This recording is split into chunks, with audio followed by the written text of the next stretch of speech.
Hello, everyone, and welcome to Always Choose Orange, the show that provides actionable ways to develop and maintain a thriving creative process. Today's guest is Rob Bell, the New York Times bestselling author of 15 books and plays, including the book we're here to discuss today, Where'd You Park Your Spaceship? Book 2, There's Only One Noon Yay.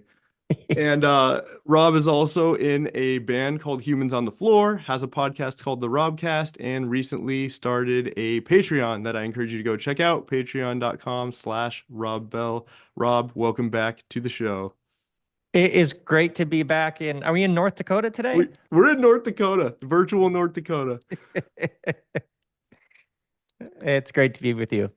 So the first question I have was, so the first book, Welcome to Furtis, written from the perspective of Heen Grubers, and then this one is written from Nunez's perspective. So the question that I had, just being a writer myself and sort of trying on different narrative voices for Hmm. different projects, I'm super curious as to if you had to undergo sort of like a mental shift to go from, okay, telling Heen's story in Heen's voice to Nunez's story in Nunez's voice and just kind of what that was like, or if it was a very natural, you were just able to step into it.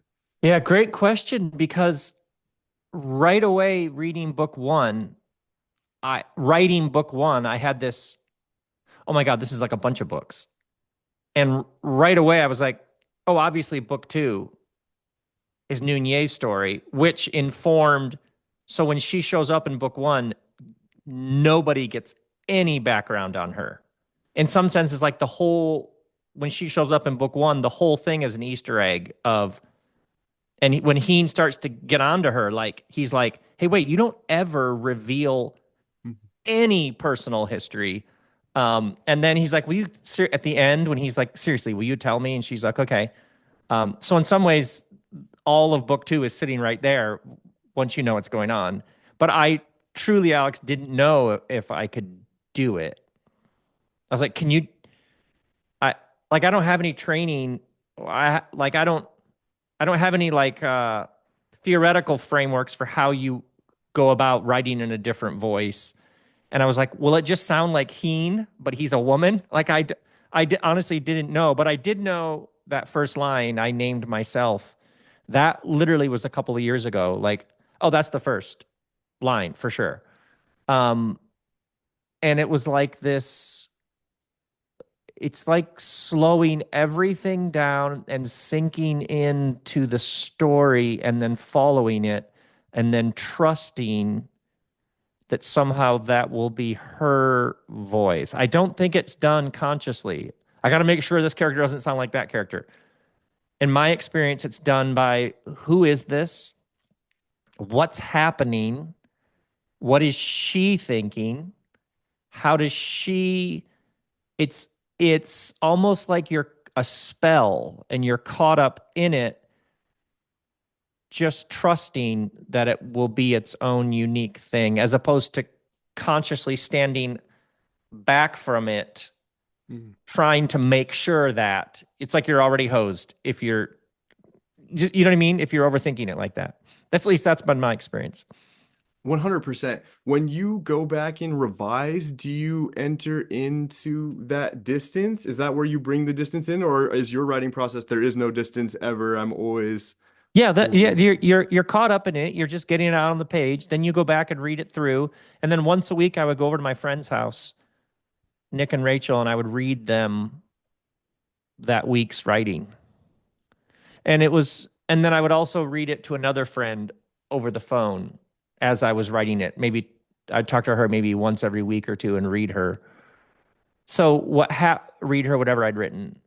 So that's actually, and I would say this to any writer anywhere, reading what you've written out loud, there's just nothing, you don't even, yes, people help you, but just hearing it with another body on the room or in the room or on the phone, you already just know what worked. You already can tell as it comes out of you what's working and what isn't. Yeah. Yeah, right. Yeah. Because there's like I feel like there's an extra layer of, layers not might not be the right word, but you inhabit it in a different way when you read it out loud that sort of Yes. pings the different words that don't sound right And or your the body phrases. tells you. Like Yes. literally, there is a pleasure in writing something that you love. You, it does, yes, it matters how people respond. It also doesn't. You're like, oh God, I love this. And the person has to love it for us to ever love it in Mm, some ways.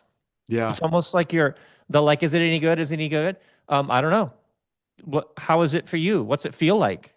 What do you don't you're looking around trying to get other people to validate it when you start with what's it like to read it? Oh, this part right here just makes my heart sing. Oh, great. Good. It's a good step. Good first step. It's Yeah. all very mysterious how it works. But yeah, I knew she had a pet, she had a yak. And then I learned she had a second yak. I knew there was this feeling of isolation. She's raised in the middle of nowhere in this little valley on this strange planet with this odd woman who seems to be missing a chip or two. So sometimes it's very specific. The plant's called Meebs. The woman's called Gurge. They live in Shurs. A group of Shurs form a Shav. And then other times, what you get is a feeling, and then you're creating the world that evokes that feeling. When you sat down to write this every day or however often Mm-hmm. you were writing it, Yeah, every day. what was what like peel back the curtain a little bit, like what is it like? Do you sit down and it just flies out and you have because I know you were saying like you're following sort of um following the joy of it, right? Like the story came to you Mm-hmm. and you it just Mm-hmm. was flowing out. Mm-hmm. Were there times where you came to sort of the end of, okay, that's what I got right now. I don't necessarily know what's next. Not like a writer's block feeling necessarily, but just like I came to the end of the ideas that are present within me right now. I need to go do something else and come back, or was it just kind of, whoosh, When it that, comes in and it's similar to my plays. When it's time to write, then it's there, and it's a every day sit back down, light a candle, get real still, read what I wrote the previous day, and then, all right, what's happening next? And there's like a very subtle difference between what happens next and what's happening next. hmm, It's like part of the spell is you lose that you're even creating it. It's almost like it's creating a millisecond ahead of you. It's almost like you're in the scene and you're just typing what you're seeing. You're creating it, but you're also caught up in it like your favorite show. But then there was a period where the story went dead. Um, so end of January, February, March, somewhere maybe April-ish, it went dead, and I had tremendous angst and anxiety about the book and the story. And I couldn't figure out what it is for a couple of weeks. I was like, why all of a sudden was this thing that was just coming so quickly with such joy? Like it was like a flow. Why is the flow and the spell broken? And here's what blew me away. Because at first, writer's block is terrifying. yeah, And they always say, and I remember thinking, remembering if you have writer's block, write about writer's block. And I just kept sinking into this knotted, like nervy, angsty feeling about this story that I love so much. And it literally took a couple weeks of space from it and like almost playing with it and dancing with it and interviewing it. Like, oh, this is the feeling of the next section. It's like the body gave me the feeling, which is the section with Rogredo where it just all goes off a cliff. Like it, yeah, and it was like this thing that's going to happen can't be resolved. It can't, there's no bow. It's a disaster. It's a devastating disaster. Do you see how interesting this is? It was like So don't do your Rob Bell twist positive. You can't. The story, this is where the story is headed. This is where she's headed. You see how interesting that is? That's fascinating. And I literally would take hikes on the mountain behind our house and be like, why is this story that I love so much? Why am I knotted? And I just kept like, trust it, trust it, trust it. Uh, and then as soon as I was like, I mean, and it took I don't know, a month, weeks.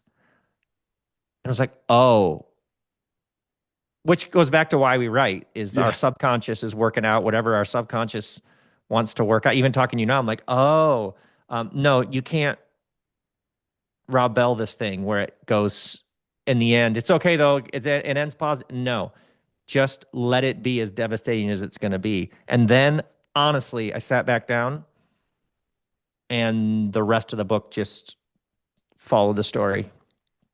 Yeah. And I That knew, well, you know, the last line, I knew where it would end. I knew from the very beginning it would end with, well, we got a job for you. There's this guy. And she'd be like, wait, his name is what? Well, all right then. See what you got for it. I was like, oh, that will be so much fun when it's done to write those last two lines. And then when I got to those last two lines, I remember just looking around like, I think I'm about to do this. I'm about to do this. Da-da-da-da-da-da, boom. And then I just jumped up and took a lap around the yard. It was a great moment. is This is why we're the perfect ending. I don't blame you. I would have done the exact same thing. And what makes that line hit so hard is just, and I haven't done this yet. I really want to go back and read the first one now, knowing yeah. all of Yeah, Nunez's yeah. backstory. And it's just like, I Yeah. imagine it's just going to be like chain reactions of realizations as to why Yeah. she acts the way she does. And sometimes in writing you get a thing that's gonna happen. Sometimes you get a fragment, a line, a scene, and you know that's up ahead. And you don't know how it's all gonna find its way to that, but you know that's gonna happen. In TV writing, they would call it a beat or like a that scene. We know there's a wedding scene. We know there's a scene where the horse dies, like whatever it is. Like, and so you have the beats that get you to and sometimes there is a you know this moment's coming and then of and the what gets you there every day sitting down typing is the wonder of how you're going to get to that moment. And when you arrive it can just be like, oh my god, we're here. We're here. It's just something else. Yeah.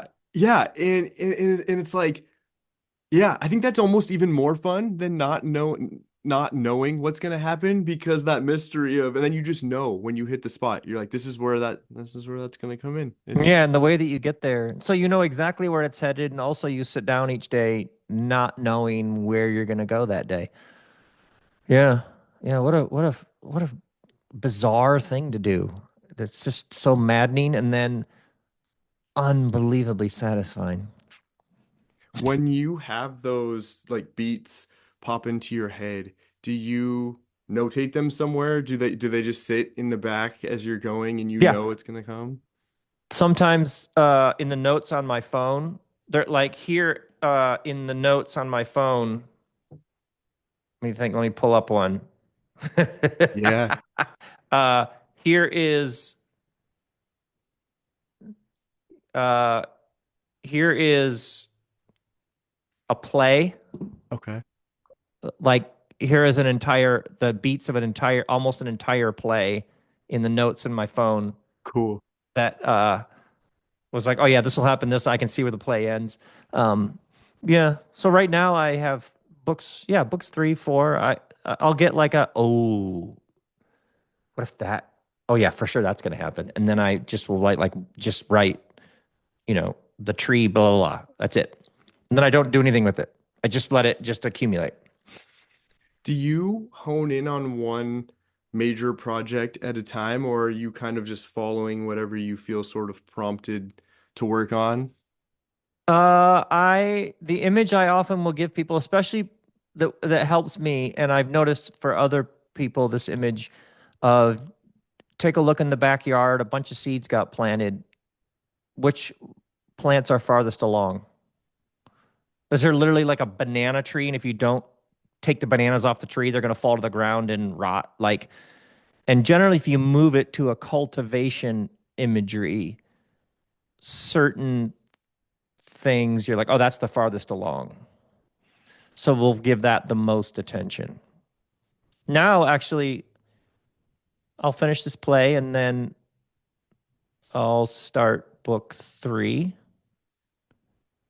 Yeah, so now it's much. I used to have tons of things going, almost like but not like maybe too much because it calmed my sense. Now I'm much more. Now we're doing this, and then we'll do the next thing. It's much more calmer now, and I trust the muse is far less wild to me. It's much more workmanlike. Mm. Show up, light a candle. This is what we're working on today. Sit down. Here we go. It's much less like a sine wave of drama. Yeah. I was on fire today. Oh, and much more almost like just humbly going about the work. In the sense of like, yeah, we're just doing what we're doing. And for me, it is a regular, if we're making something, then we're making something. I don't find like I'll just do it when I feel like it. I find it, at least for me, it requires more intention and resolve. And some things do just go dead. Like this play has one more scene and then it gets wrapped up, and I know how it wraps up, but I don't know that scene. So for a couple of days now, I've just been listening. I wonder, actually, you'd find this interesting, maybe. I was like, oh, what the scene is, I'm going to see it in the course of my life. Something's going to like click it. Yeah. It's a very interesting, like, just keep your eyes open. It'll come here. Don't worry. You'll see it. You'll see it and be like, oh, I know what that scene is. The scene will be there and then the play will be done. Yeah. Because I know how it ends. So yeah, it's very interesting how it works. What do you feel like has allowed you to enter into that space of peace and sort of like you said, trusting the muse and focusing on like for people like, and I've been in this place t at times and still sometimes do, although I'm like trying to figure out and have been a lot more in the peaceful place. But like, what has helped you? I don't know if it's an exercise or a mantra or anything, or is it just life sometimes and you just keep going and eventually you naturally slow down? But what do you feel like has helped you enter into that place? Because I bet there's a lot of people out there interested in creating from that place instead of the frantic roller coaster. I would say with a straight face, love. Mm. So to the writer listening to your podcast, follow it back to its cave. Why are you drawn to words? Why writing? Why writing? And what I would call it the embryonic impulse. What is the very the very birth of I'd like to write? What? And like I do these events here in Ojai where people come and sit under the trees with me, and often and sometimes it's writers who are jammed up. So I just keep asking them questions about why write, why, what, and oftentimes the reason why they're drawn to writing is because something was asking for expression. It was asking for expression through words, but somewhere they got jammed up on, I guess this is a training manual. I guess this is a memoir. I guess this, but if you just keep, oftentimes the person will be like, it's just a fabulous story that changed my life that I need to tell. Good, done. Or like a woman, a literature professor in Texas, she was all jammed up on this novel. And when I kept asking her questions, she's like, the novel is about people who go on a road trip and experience the world around them going insane, and they're trying to process it. which is her experience of living in Texas in 2024. What is happening around? Why does it feel like half the world's lost its mind? Um, so as soon as we got to this, what to her feels like a wild, fantastical road trip of a ridiculous novel is actually a very serious working out of a question she has. Mm. So double down on the weirdness, double down on the surreal road trip. Um, yeah. So there's some original impulse. It's almost like you have to clean the antenna. So I would just keep asking the person questions. What is it, a rant? Sometimes people have a good old fashioned rant on their hands. We love a good rant, especially like a redemptive rant that's pointing out insanity that needs to be pointed out, or fantasy that is so the people have three heads and they're walking around in pools of pink liquid, like they're backing away from the delight. So I would go into the love, the delight, the absurd, ridiculous nature of something that keeps tugging on your sleeve, asking you to give it expression. Another thing that's, I've noticed is to interview it. Yeah. Get really personal. What is this thing you're trying to write? Ask it. What are you? What are you're like a um and oftentimes people treat it like it's a thing that actually exists that for some reason wants to come into the world through you. Like it's almost like you just keep it's like on your photo on your phone, you can do these different filters and you can thumb through black, white, color, saturated, vintage, retro. Um, you keep flipping through the different framing of what you're writing till you find one that works. Um, and it's like, oh, I went through something and I am writing to if I would have had this book when I was in this, it would have been so helpful. So I'm actually writing to all the people who are going through what I went through. So and I've watched people realize this. I'm writing to my earlier self. So then as soon as you go, what's the book that if you would have gotten it Hmm. at that moment, 2013, Alex, you would have been like, oh my God, Yes. this. So, and it's like, oh, there we go. Boom, we're in. Write that book. Write the That's book that would have blown the mind of earlier you, that you would have been so grateful for. So it's like you just keep flying through them, like until you find a framing, a story that you're telling about the writing that's like, yeah, that's what this is. Mhm. Yeah. That's what this is. Do you do that at what like phase of the creation? Is it like do you do it sort of like in your head or like does it work for people at any point? Because I You know get like you better at talked it. to yeah. You get better at it. Yeah. Uh, you get better.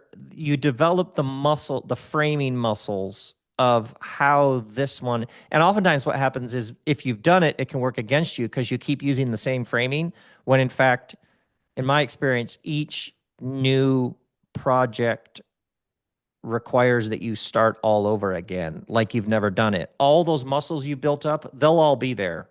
But you also enter back into beginner's mind with, all right, what's this? Oh, like book three, I've started book three now and then. I just check in with it. I can't find I know exactly what the first page is. I know exactly where the story heads, the main parts of the story, and I also can't find the tone. Mm-hmm. It's like a very subtle feel that is the words, it is how they're arranged, it is the content, but it's some alchemy between all of those. So yesterday I actually typed again and then stared at it, like, huh. And I used to freak me out. Yeah. Well, I have a podcast called the Robcast, and I will start it, and sometimes 3 seconds in, hit stop because I'm like, that's not it.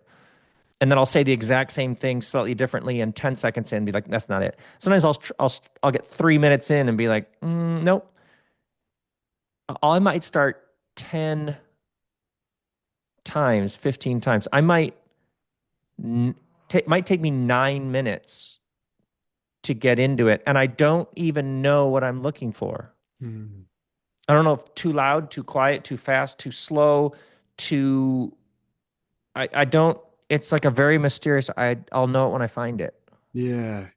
You see what you know what I mean? Yes. If you like a showrunner with a TV show does tone meetings with the directors of the different episodes so that all the episodes appear to you like the same show, even though they're directed by different people. And they call that a tone meeting.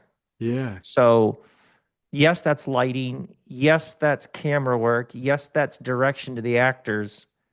It has technical aspects that could be quantified. It also has feel, vibe, uh, Yeah. frequency. Yeah.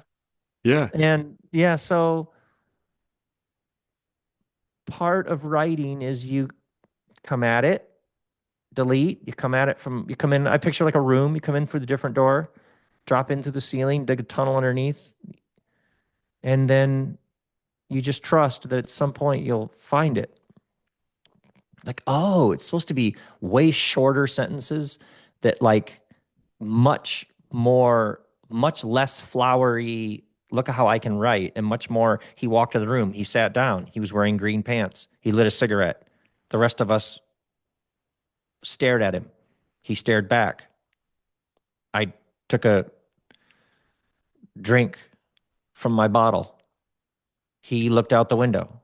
Well, that's just a series of boring sentences. And yet, that's what it needs to be because together, whew, what's going on? Where'd he come? Who, you know what I mean? Yeah. Yeah. As opposed to, another day on the mesa.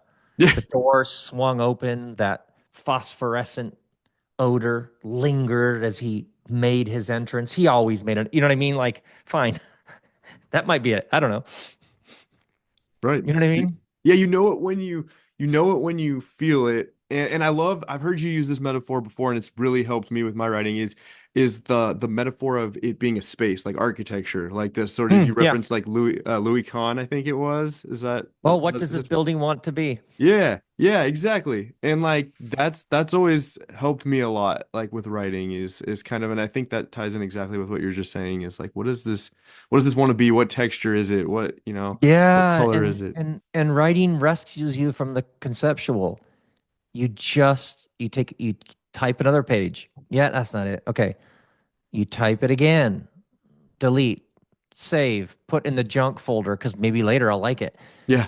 You're so you got to relax. The idea that you'd sit down and just start typing, especially if you're new to the game, you sit down and you type and you're right. I just did this thing on Patreon about you're writing your way to it. Hmm. We You write your way to it. And it isn't waste. You deleted a week's worth of writing. No, it's not waste. You just now you know what it isn't. So you interview the stuff that you don't like. Why don't I like it? It's ugh, it's all it feels all teachy. Okay, great. Like you interview all the waste about why you're so repulsed by, this is just crap. Why? Um, it's a gift. It helps points you where you're trying to go. That's so good. Oh, and I remember when we talked last year about the first book, so Where'd You Park Your Spaceship, book one, and you were mentioning that you had cut like over 200 pages for it, Yeah. like down, right? Yeah. And so one of the things that I was curious about is did any of that material find its way into book two, or was that totally separate stuff that is still sitting somewhere in some folder or Word document? Oh, um, when she joins that book club and the book they're reading, and then she kept going, and it's about this woman who landed for.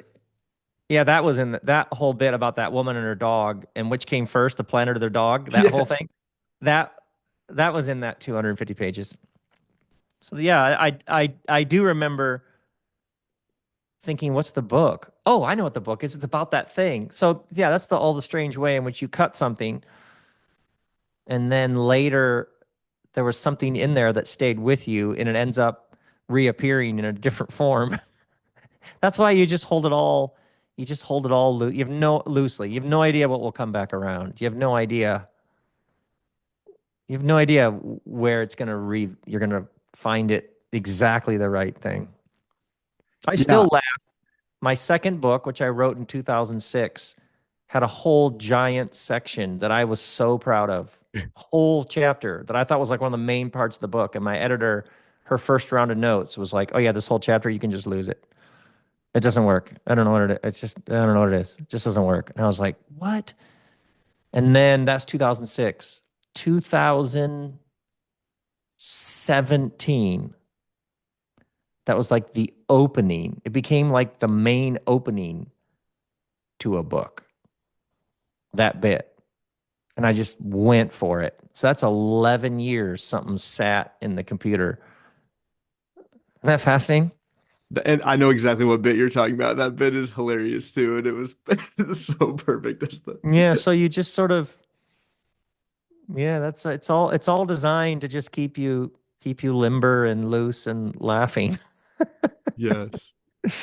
One of the things about this book, and then I want to move into more specifics about like the characters and stuff, and well, this book, but the other books as well, is there's like it has such a each section, it enters and ends in just beginnings and endings, right? Like I'm a huge Mm-hmm. connoisseur Mm-hmm. of beginnings and endings Mm-hmm. because I Mm-hmm. feel like if you can enter in a scene in the right place and end it in the right place, sometimes that will fix, like in my own writing at least, I'll have a mediocre scene and I'm like, what is wrong here? And the questions I'll feed myself are, am I starting this in the right spot? Am I ending this in the and right? I mean, just if it Yeah, feels right. right, not Yeah. like correct.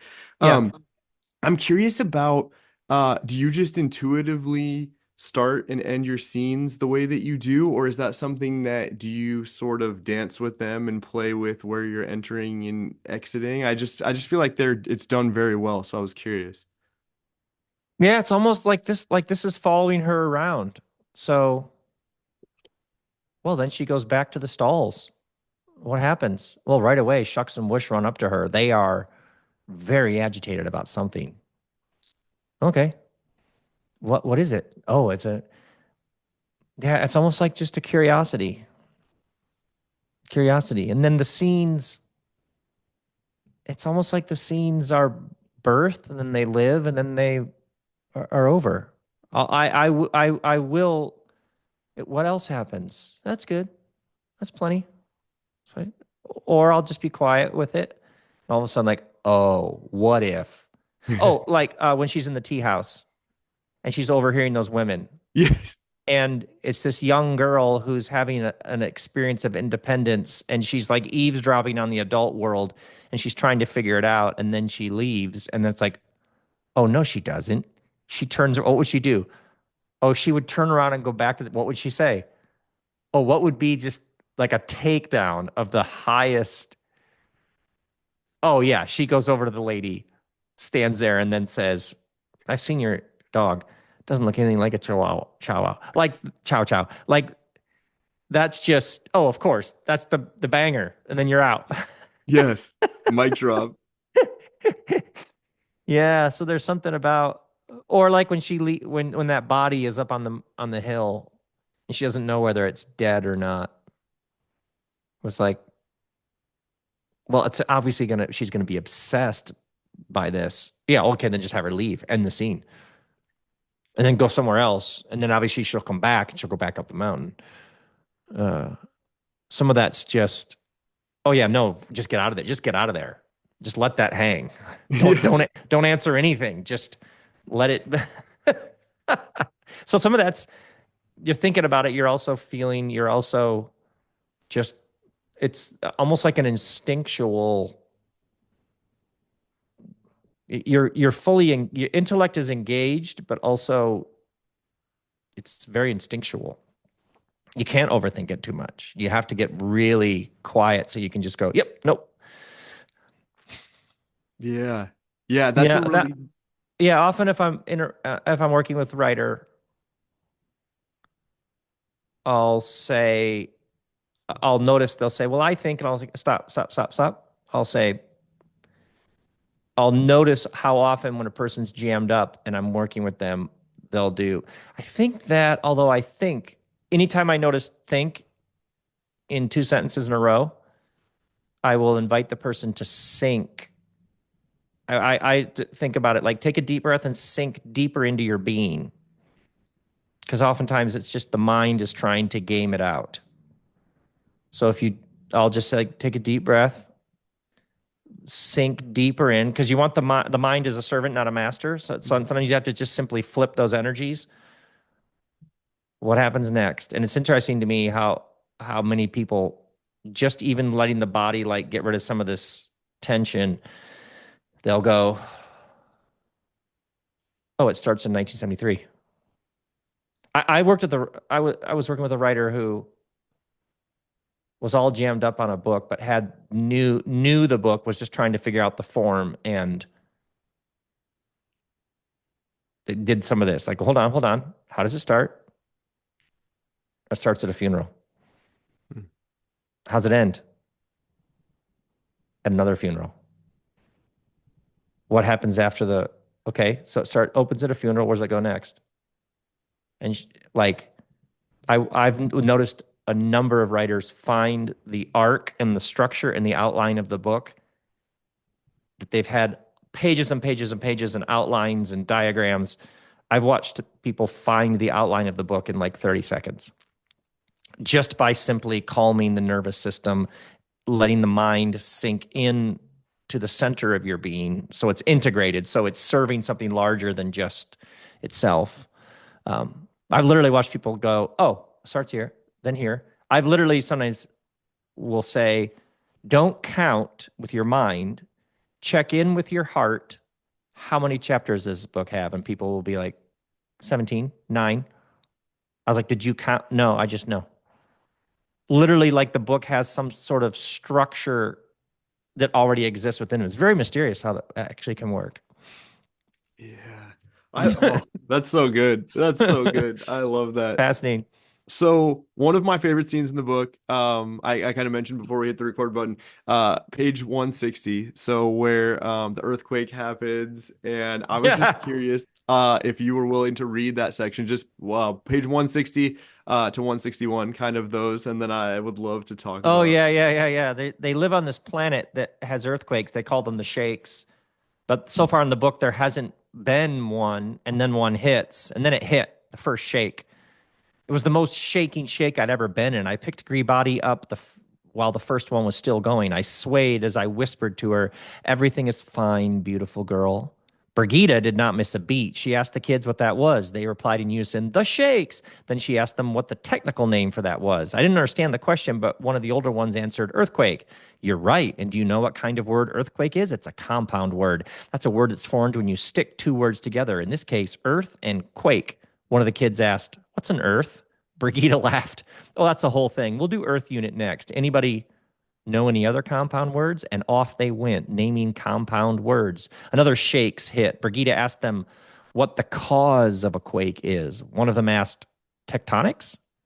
Brigida clapped. "You got it. What kind of tectonics?" The same kid replied, "Plate tectonics." Those kids were so smart. Another shakes hit. Brigida did a bit about cause and effect, how plates shift and that causes the ground to wobble. She had them each come up with 5 causes and then 5 effects from those causes. She had them make a list of how the shakes made them each feel. She had them point to where in their body they felt that feel. She moved so fast, they kept up. One minute, she was teaching them about how words are constructed. The next minute, she was showing them things about rocks and planets and forces and results. And then they were sitting quietly, noticing how their bodies responded to all that was going on around and within them. I took it all in from my usual spot in the back, holding Gribati while we swayed and watched those kids interacting with their mother, their teacher. She took the shakes and turned it into something. That's what struck me, how she took what was happening and went with it.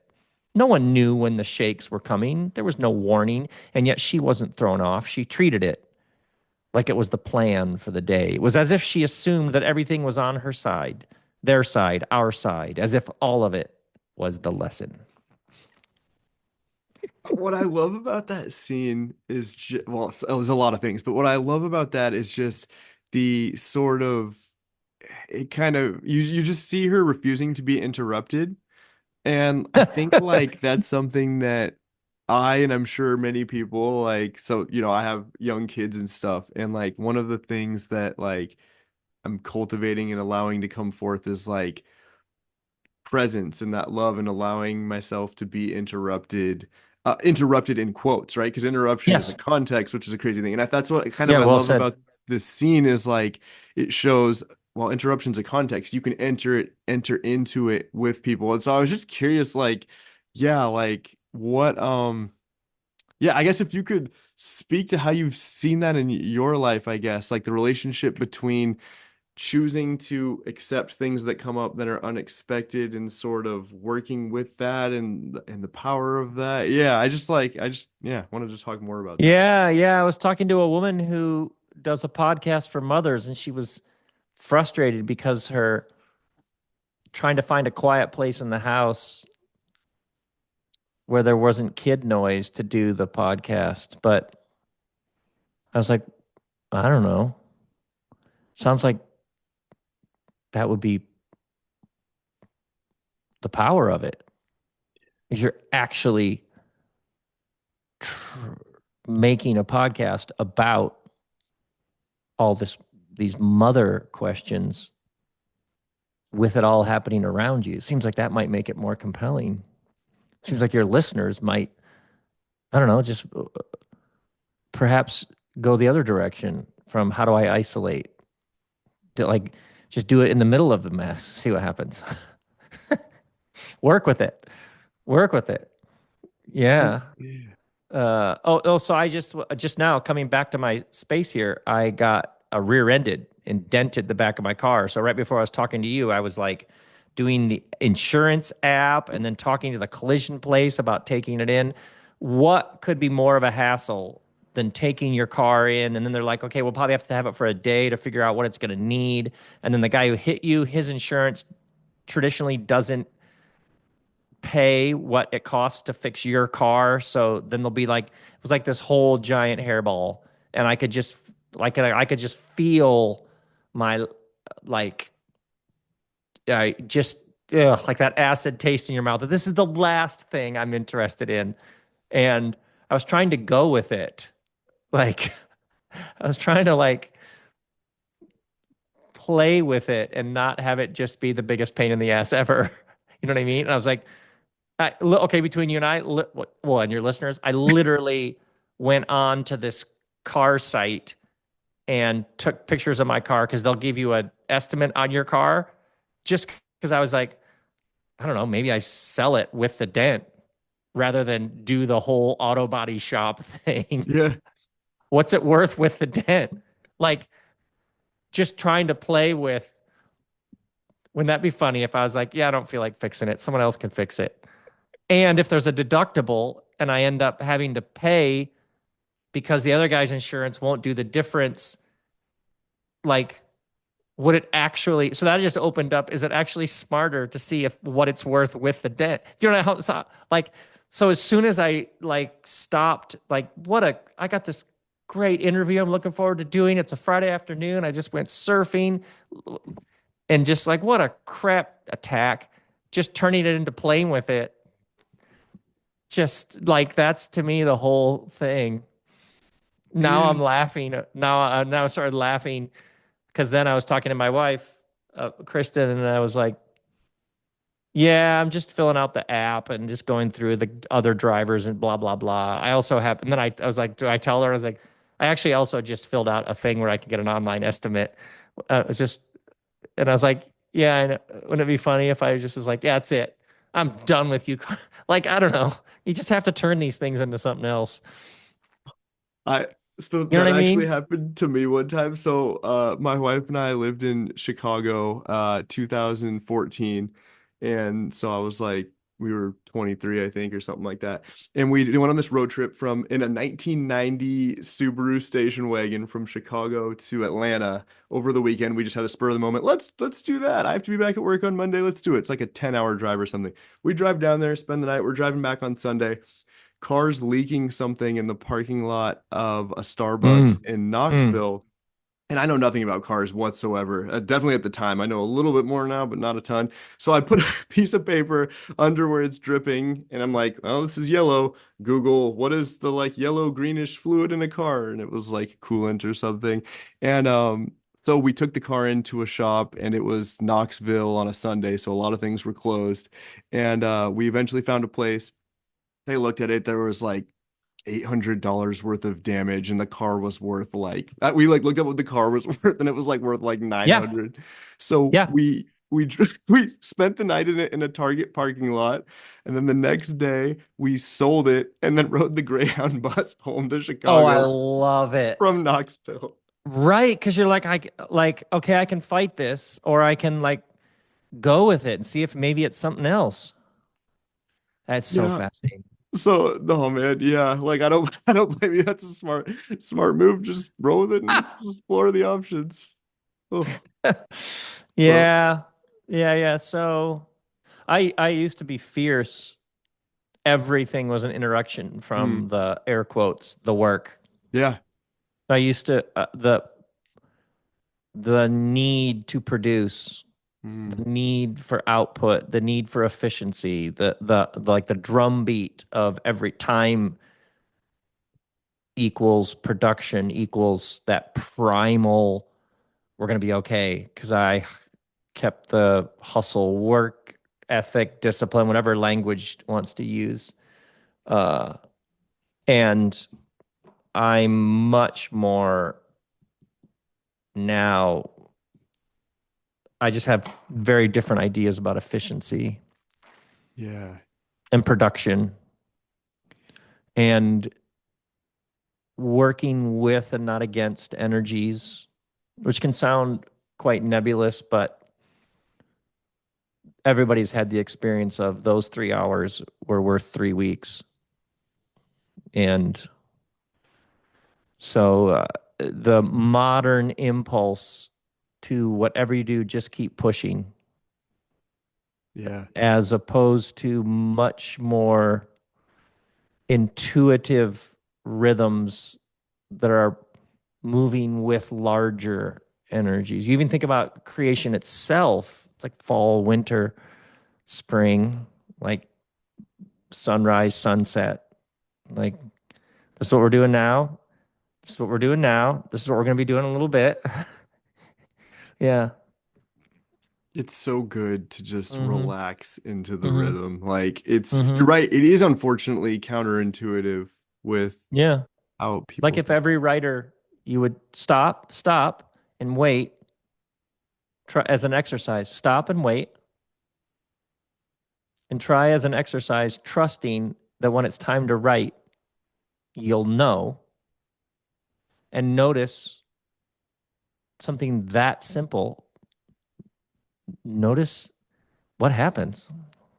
Notice how you get like a green, like you're almost moving towards the table where the stuff is on that you write with before you even realize, as opposed to, oh, I probably should drag myself over there. Mm, Dragging myself over there rarely, if I wait and I'm rested and calm and the antenna is clear, you may find energies you never knew were available that carry you along or work in concert with your own effort, discipline, skill, building up the muscles, all that comes with this. Yeah. Fascinating, one, isn't it? yeah, it totally is. One of the things that I wanted to ask you about the book too, or kind of mention and explore, was one of the things that I found really compelling was the book sort of explores the public persona versus the private persona, the act of performing or doing things in different environments like the pull-up contest, Yeah, right. um, Yeah, yeah. Yeah. Rigredo and some of those things. And it also sort of like positions that next to like real versus imitation. So like the chair by Gersh and then the Yeah, yeah, not yeah, chair yeah. by Gersh Yeah, yeah. and then like the chow chow and the like not chow chow thing. So I was just curious, like, um, and then I started asking myself, like, what is the difference between, like, what did I feel the book was saying, but also just in my experience, like, what is the difference between those things? And I'm just curious, like, what your perspective on that is, because one of the things that kept popping into my head was like presence seems to be part of it. But I'm just curious, is like, Yeah, exploring that with the characters, like, was there anything that you learned from thinking about that? Like, Yeah, yeah. I really loved Nunez growing awareness of these dynamics. Like when that girl has that fire paper and Nunez notices the switch from bored reading her book to like performing or speaking at them. So it's like she's like narrating for you her growing. Oh, there's the show, and then there's the show within the show. There's Rogrito that first time he speaks, but then there's the people and how they're responding to him. So she's watching them and she's watching him.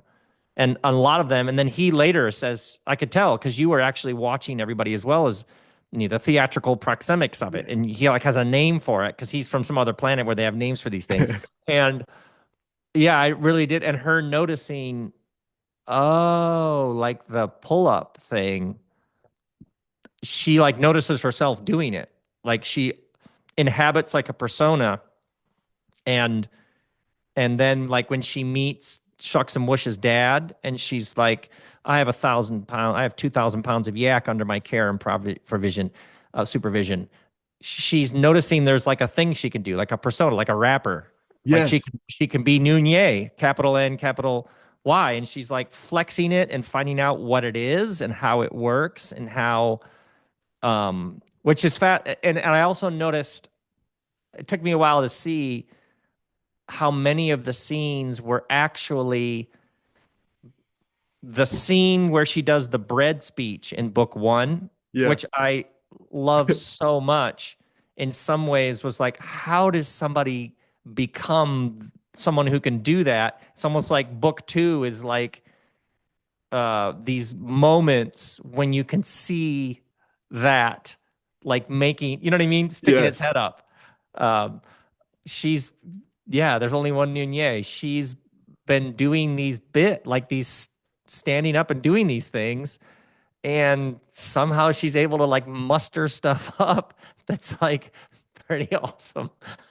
And they So built an intensity, sort yeah, of. yeah, yeah. Yeah. Because I noticed in book one, people like the bread scene was like you just can't.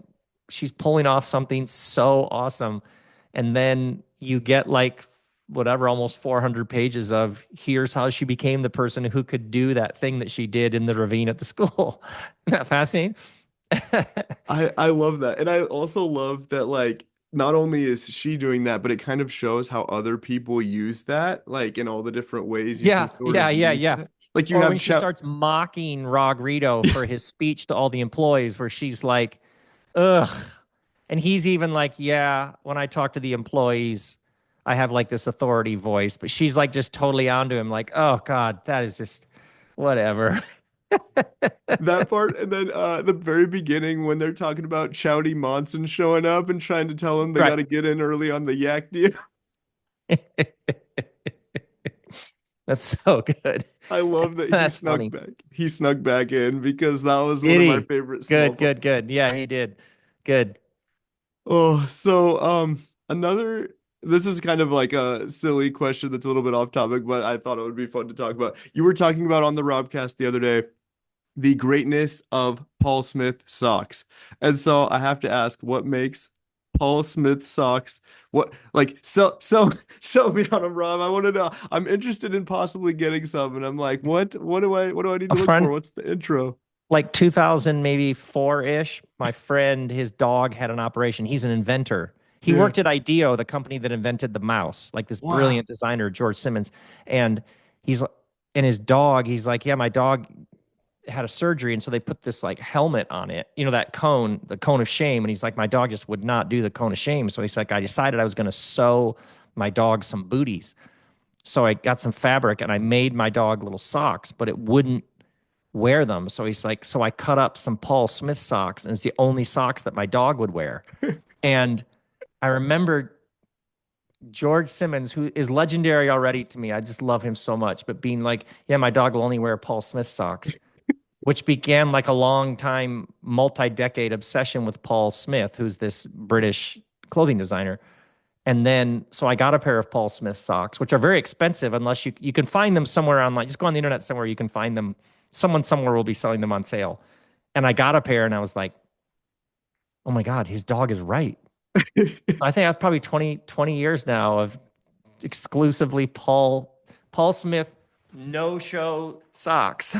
Yes. Just the best. Why Oh, would we wear anything else? that's amazing. That funny? I had to ask because my curiosity was piqued sort of when you were mentioning them, and uh, they did use that as their marketing slogan: "Is socks so comfortable a dog would wear I them." don't even they last. Well, they're a classic case of like something expensive that's cheaper. Yes. Like as they say, cry once.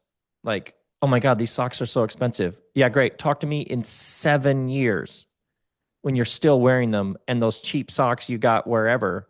You're like, no way, I don't pay. I'm not gonna pay that much for socks. Yeah, you are. You're just Yeah. gonna go through your socks super fast. So it's a classic case where uh,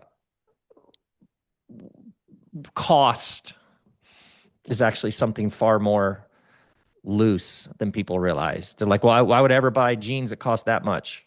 Well, talk to me in 5 years when that one pair have outlasted every other pair you got on sale or whatever. I got a deal on.